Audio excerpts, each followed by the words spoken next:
In American society, money is a taboo topic. We're taught at a young age it's improper to talk about it, but we're also bombarded with messages about the power and importance of money in our everyday lives. And by not talking about it, we miss out on the skills and lessons we need to effectively understand and financially plan. That changes today. Welcome to Money Tales. Hosted by Sandy Brager and Cami Doder, Money Tales brings more than 35 years of combined professional experience in personal finance to demystify money and demonstrate what it's like to speak openly about personal financial matters. Join us each episode as they interview modern-day movers and shakers about how money decisions intertwine with their daily lives in order to give you better insight into productive financial conversations. Subscribe today and register for our blog Fathom at aspiriant.com/podcasts to increase your money mojo. And now, here's Cami and Sandy. Dr. Rene Caissie is our guest this week on Money Tales. Rene is a visionary in the realm of technology, artificial intelligence, and big data within the medical field. His journey took an unexpected turn when his daughter was diagnosed with a rare disease, CRPS. At that moment, Rene found himself uniquely positioned, having built a platform for clinical research that intersected with his daughter's condition. It was a fortuitous alignment of passion and purpose that led to his daughter's treatment and recovery. The outcome was priceless, and Rene is now leveraging the platform he built to solve other medical mysteries. Rene's philosophy is simple: build something of value, and the money will follow. There's no limit. Let me tell you a little more about Rene. He's a surgeon, researcher, innovator, and entrepreneur.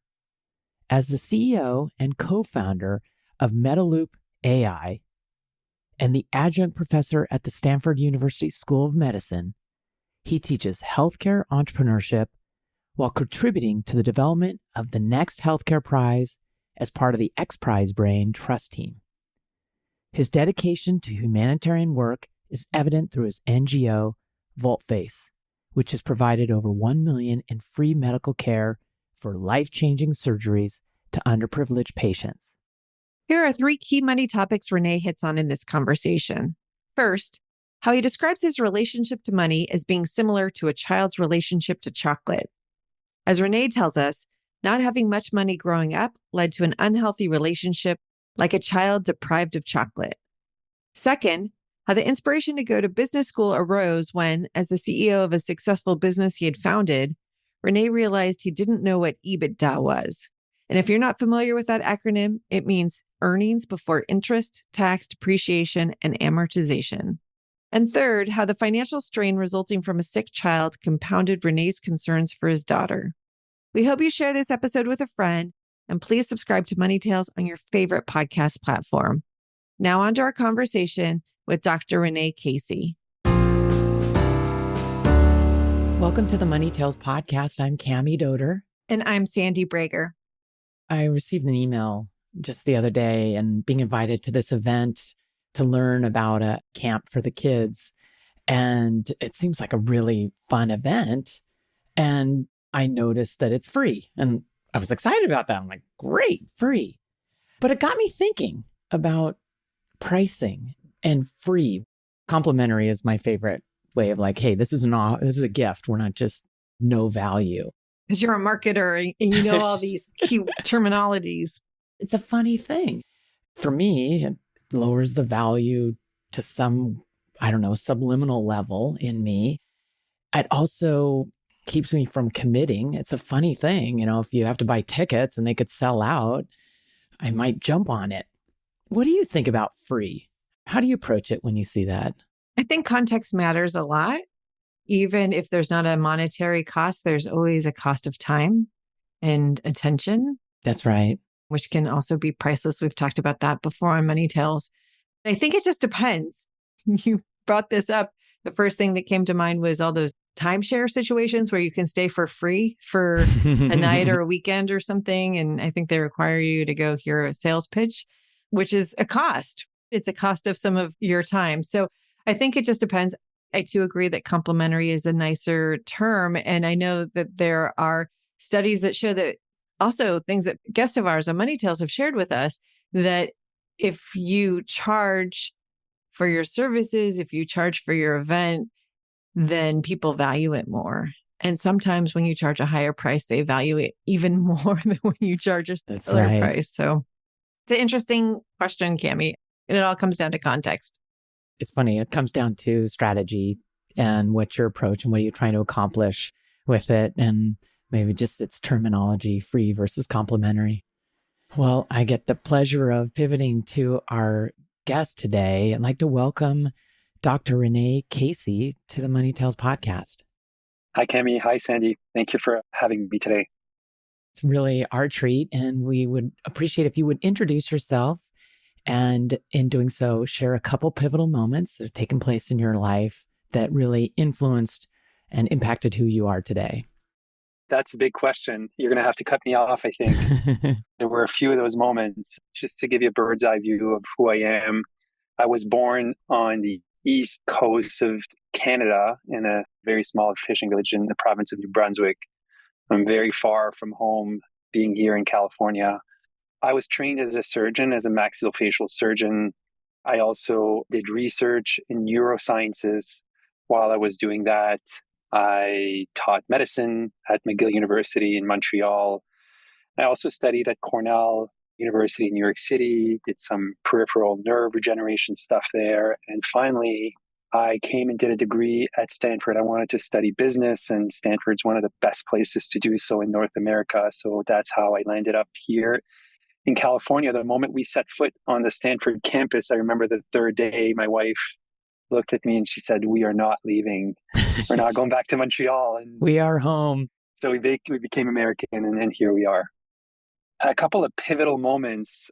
I still remember when I was a kid, I was adopted. My adoptive dad, I clearly remember him. I was a young child, and he showed me this diagram of how a 401k in Canada was called an RSP. And he was like, "Listen, you're 10 years old. If you start putting in money now, look at what it's going to look like when you're 40. And I was like, whoa, small amounts. By the time you're a young adult, you're like a millionaire a few times over.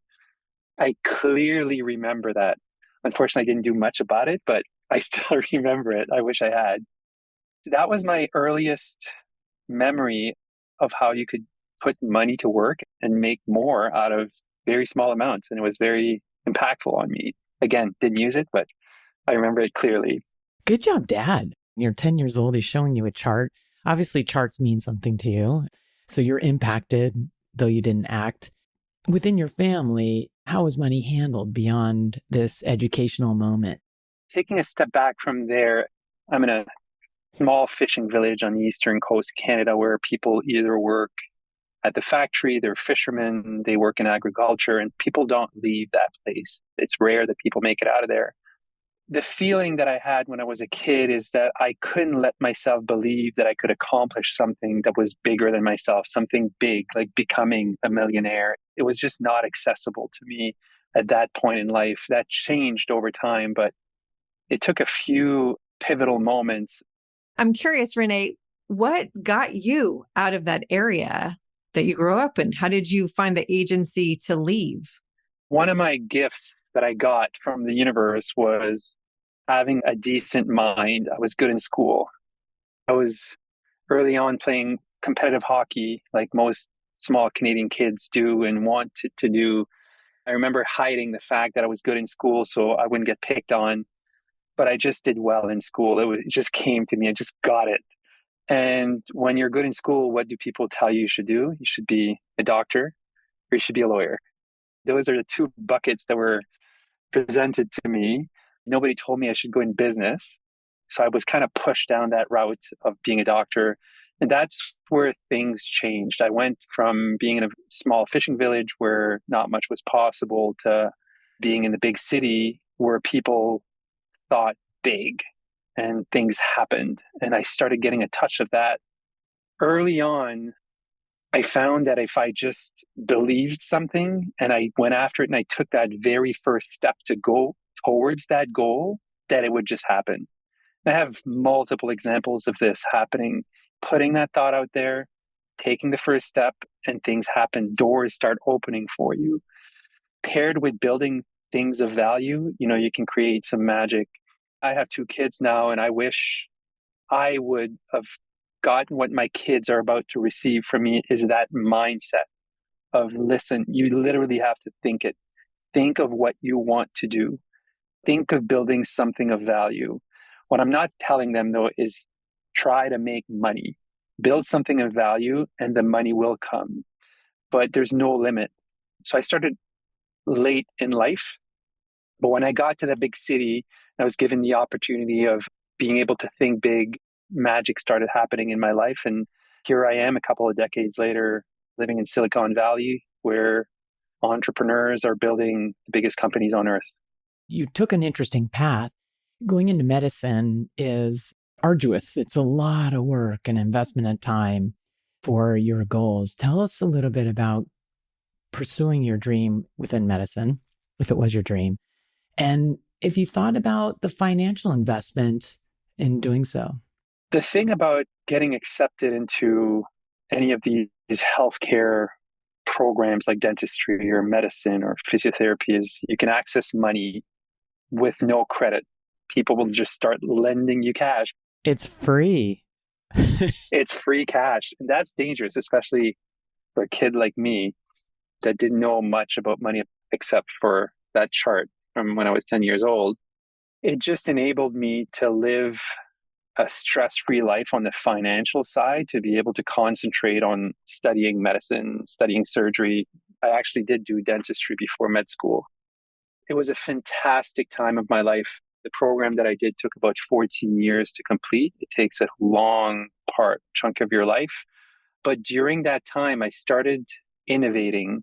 I found problems in my space. In surgery, I did a first little invention that started being used in my hospital. And that's when that little switch turned on of, wow, I can use my medical knowledge to build products, to build tech that could be of value to others and maybe build a business out of it. And that's what kind of closed the loop for me and got me into switch over to business. So you went to Stanford Business School, some ideas and some success built on these big ideas that you had to add value into the world. I'm curious, did business school change your relationship with money? I came from a place where we did not have much of it. We barely survived. So I've always had an unhealthy relationship with money and the way I think about money. I guess the correlation or an example I could give of this is preventing a child from eating chocolate for his entire, when he's a kid, then he's just going to come out, he's going to have an unhealthy relationship with chocolate. That's always been my relationship with money. Here at Stanford, we learn about accounting, we learn about finances, we learn about how to raise capital. But the number one thing that I got from Stanford was how to build something of value. Build something that's going to increase by 10x the efficacy of whatever somebody's doing, or reduce the time that it takes to complete a task by 10x, and people will buy it. You've got a business on your hands. It didn't change my relationship with money, but it definitely changed the way I saw or felt about scaling a business and building a business that could be deployed across the world, that could create tremendous value for myself and for my family and for my community. It sounds, Rene, like scaling your impact. So as a doctor, sort of one patient at a time, but it sounds like you've been able to scale your impact. And I wonder if you could talk about that feeling as you've built your first business and you're impacting more people with your medical technology. Will you describe what that was like? You make a decent paycheck when you become a surgeon. I was making tons of money, especially that I'd been living as a student for 14 years. When you get that first paycheck out of school, it's so much cash. It's just mind-boggling. What am I going to do with it? One of the first things that I did was to hire an engineer. And I decided foolishly that I was going to build an electronic medical records platform because I didn't like the one that I was using at the hospital and my medical clinic. I just didn't like the technology. I'm a big Apple geek. I like everything that's Apple. So I wanted to build an EMR for my clinic, not to build a business, but just for me so I could have fun taking notes, doing prescriptions, looking at labs.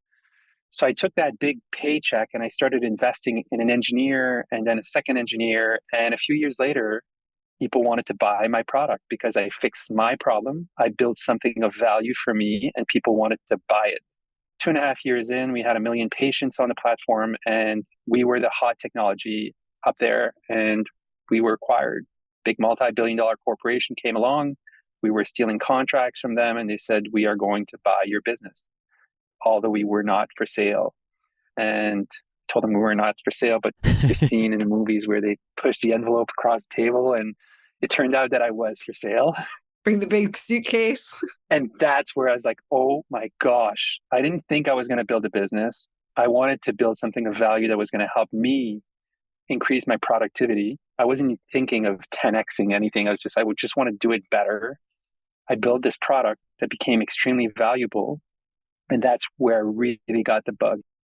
I'm going to tell you a little story. I remember the first time that we met those executives for that first meeting where they told us they wanted to acquire us. I remember the guy asking me, so what's your EBITDA? And I did not know what that was. I was a doctor, 14 years. I just built a company that people wanted to buy. And I was the CEO and I did not know what EBITDA was. So I figured I should probably go get a business degree at that time. I knew I didn't want to go into the hospital. I did practice surgery for 10 years, helping one patient at a time. I loved my work. At one point, I decided that I wanted to build another business. I didn't want to bootstrap the business. I wanted to come to a place where you could easily raise capital to build a unicorn, to build a company that would scale North America and trickle down to the rest of the world. And it's hard to do that if you're not in an environment like Stanford. I'm not saying it's the only place to do so, but it certainly gives you a massive advantage. I came to Stanford with wings on my back.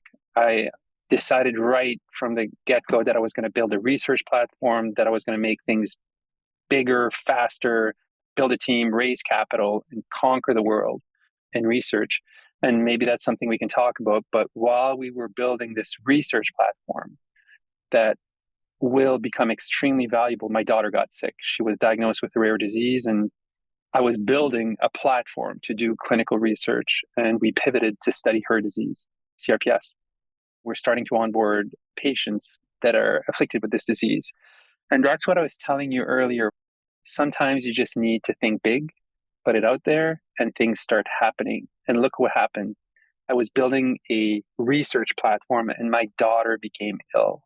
And there's nothing known about this disease. And we needed this product to find a cure for this thing. That's what I mean. And I've experienced this my entire life. It might sound a bit quaky to talk that way. I've always had a deep conviction that if I think of something, put it out there and just take the first few steps, things start happening. There's problems along the way. There's major obstacles, but you always find ways around them if you truly believe in what you're doing. I love the power of the mindset that you're talking about, Rene, and what you've been able to accomplish with it. And I'm curious, as you were pivoting your business to focus on your daughter's illness, what was that like for you as a parent? Because you're a business leader, you're a parent, you're a physician who understands how the body works. What was that like for you? And were there financial implications at that time in your life? Canada has its major problems in healthcare, but in Canada, if you go to a hospital, no matter who you are, if you're a citizen of Canada, you walk into a hospital, nobody's ever going to ask you to take out your credit card or your check or your insurance. You're just covered. That's a big plus.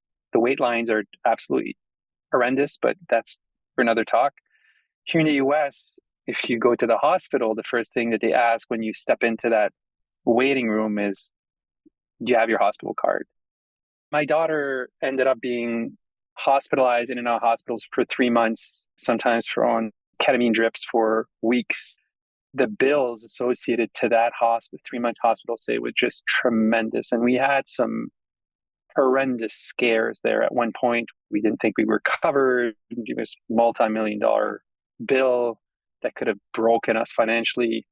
We were lucky. I'm at Stanford. I can pick up the phone and I know everyone and people just start calling on your behalf. And it's such a huge advantage. And I actually talked to my wife about this. If we were not who we are and we didn't have these resources, we would have been screwed. We could have lost everything. 40% of bankruptcies in America, I believe, are due to medical bills. 40%, it's massive.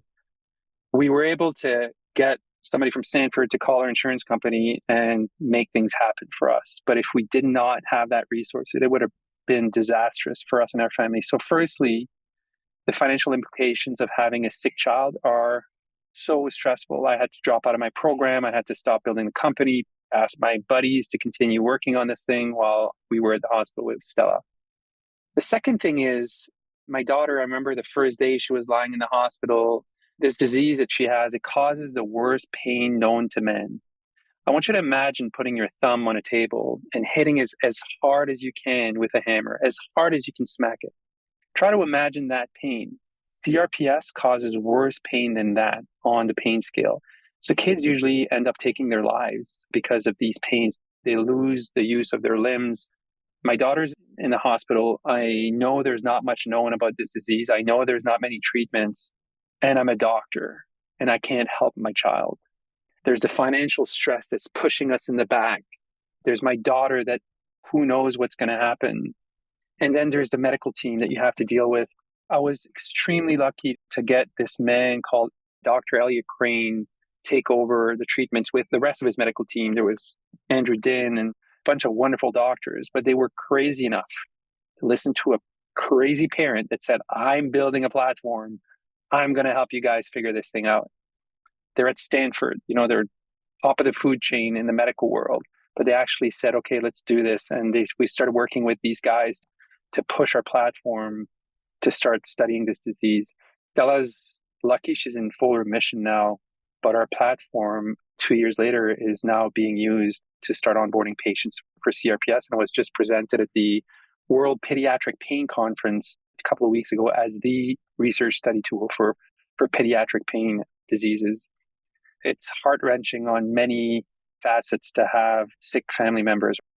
Thank you for sharing that story, Rene. That's powerful. I'm so glad that it has such a happy ending with her in remission and you being able to help now solve this issue for other patients that are suffering from her disease. Tell us more about the technology. How does it work?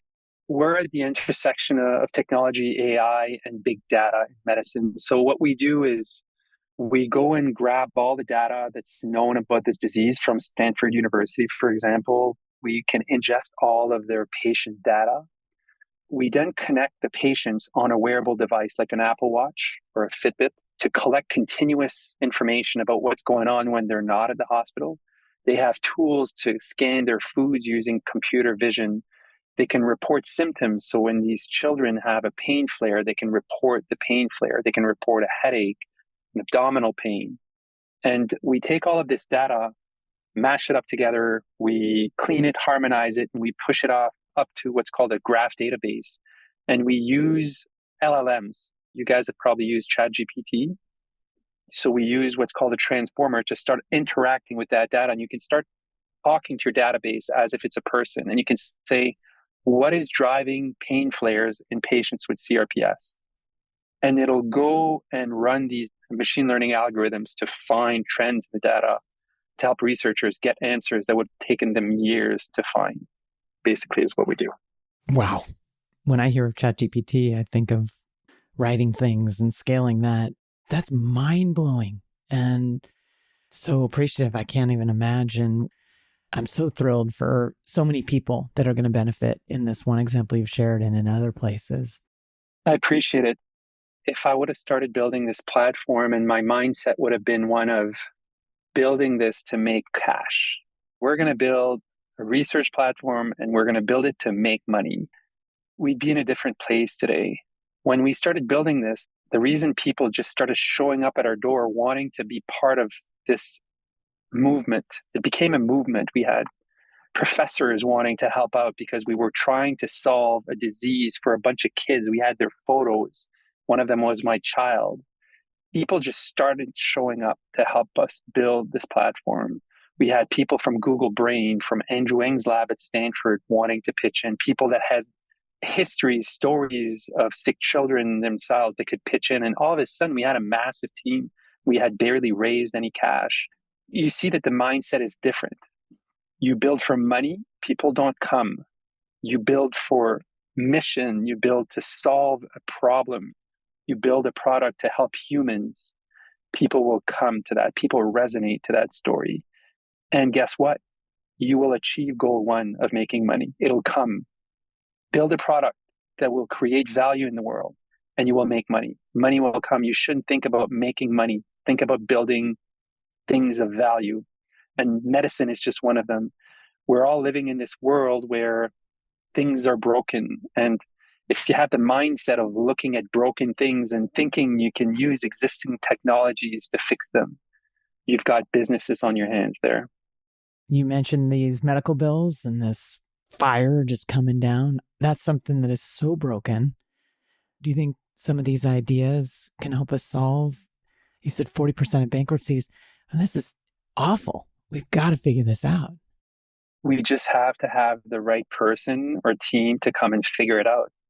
The moment somebody sets out to do this, you do have to have the right education, the right contacts, but this is a solvable problem. Every time we get to a big problem in our company, we have them daily come up to like, oh gosh, how are we going to fix this? That seems pretty crazy.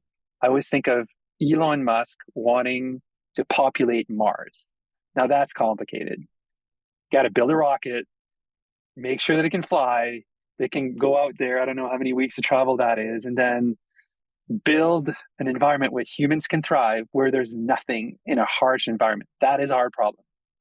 Most of our problems here on Earth can be solved with tech. We can build products to solve these problems. This one is a massive one, but it can be fixed. And hopefully we'll see that happen in our lifetimes. Rene, I like how you put the emphasis on building businesses, on solving problems, and how when you solve problems that create value for people, it creates value for the business owner, and money will come. It makes me wonder, given what you've shared already about your history with money and where you came from, as money has started to come, as you've been successful, how are you handling that? That could be a big change for someone who grew up without any money and then all of a sudden the dollars are starting to accumulate. I met my wife 12 years ago. She comes from a more comfortable childhood than I do by a long shot. We live here in California, a very small house, 3 bedrooms, and we have everything that we need. I have a small car. She has an SUV, and we're not looking for more. We're not thriving to get a big mansion. We don't desire that. What we do desire is to have enough in the bank to never think about money again, whatever that is, and keep living the way we're living now. We don't want more. And I truly hope that I don't change my mind, but when we do IPO this thing and that I ring the NASDAQ bell, that I'm not going to change in that manner, that we'll still want to keep living a normal, healthy life and being able to share those resources with friends and family to make sure that they don't have any money problems in the future. My wife is the same. We don't dream of having a fortune in the bank account. That's just not a goal of ours. We just want enough to not think about it and live our daily wonderful life. I must say that life here in California is pretty incredible. Nature is fantastic, but you don't need to pay for nature. It's free for all. We have good medical insurance. I can't buy better. I might go for a 4-bedroom house. I think that would be cool to be able to get my mom to come and stay with us. But the relationship with money won't change. I've never had a relationship with money. I've never really thought about it. I've just thought about when the bank account gets low a bit, I start looking at it. But the rest of the time, I don't have a relationship with money. But you thought of it as chocolate. I love that analogy. When you gave that example, were you spending money? When I got accepted in my program, I remember they opened up like a $200,000 or $250,000 line of credit. I've been poor all my life, like really, really poor. A lot of money. It's like, holy crap, what do I do with that? You go crazy for a couple of weeks. You go and buy a big computer, and very unhealthy. I just went and splurged and bought some nice clothes and brought my friends out to dinner. If I would have had a healthier relationship with money at the beginning, I wouldn't have had that craving of spending $10,000 that first week. I've never had it, so I didn't know how to handle it. I'm by no means a wealthy man on the monetary aspect. I consider myself extremely wealthy because of my lifestyle that I have today that I would not want to change for anything. I think that urge went away a bit, that chocolate urge.